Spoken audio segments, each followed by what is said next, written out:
There are so many things that I want to say, starting with the explicit theme on conscientious objection, which I only became aware of today.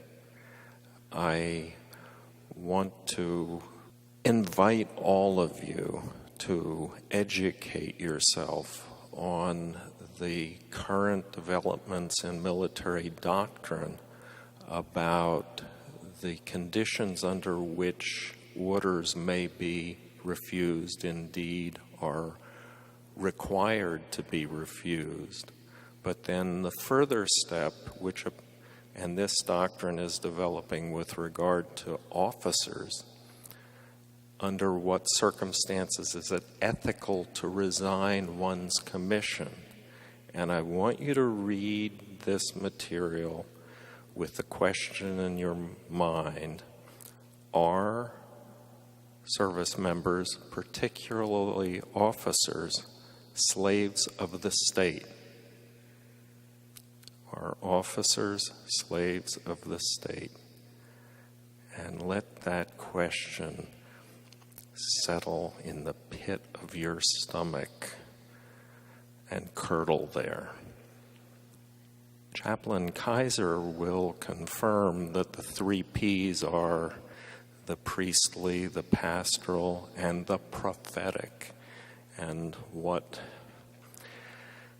has me listen to every one of the existing recorded sermons of Martin Luther King Jr. every year is that amazing prophetic voice.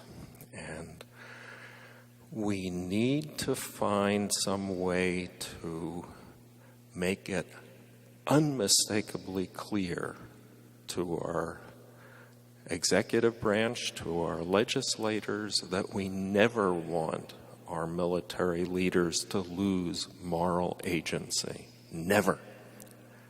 Never, never. Of course, that in profound ways is true of every service member, including the enlisted ranks, but particularly the officer ranks. Now, I'm also grateful to everyone for enriching my vocabulary with regard to moral injury. This is a second bookmark. I have been working for years on a very specific definition of moral injury that people in clinical work with combat veterans say that they find helpful. But I realize now that it is deficient. It may have merit within its particular scope, but I have really not fully appreciated other dimensions.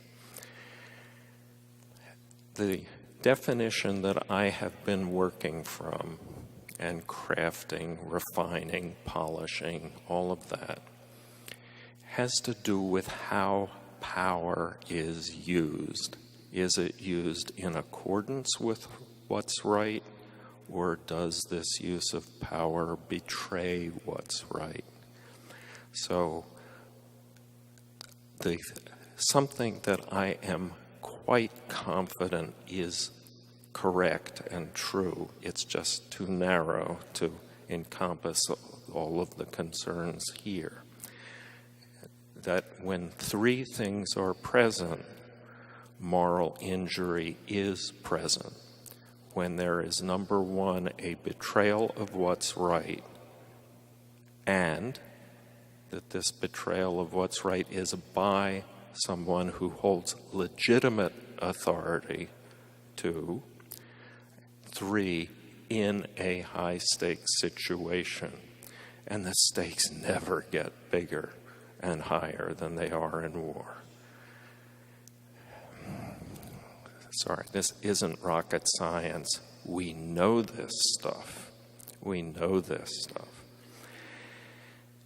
And I feel confident that there is some utility in that, and it's going to take me weeks or months or years to digest the missing continent that I've glimpsed on today on this map.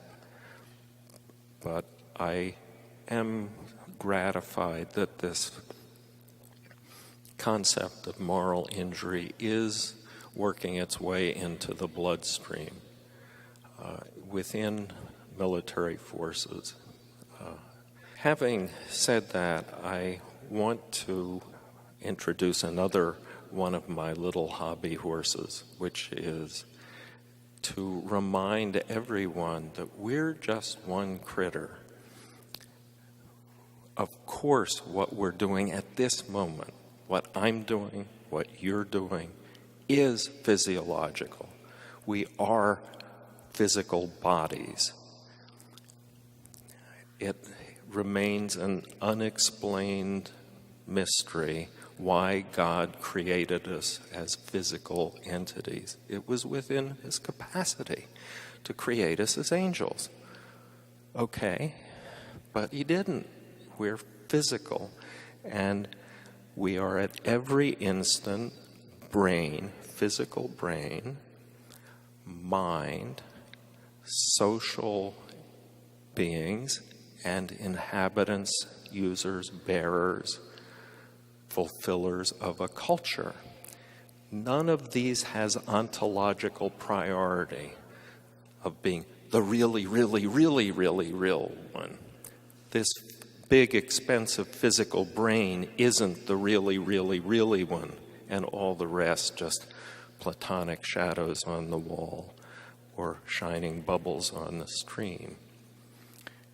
They are, in my view, each other's environments with obligatory exchanges with each other, that in the absence of the required exchanges between brain and mind, between mind and social system, between mind and culture, and so on, that it all begins to shift and change and fall apart.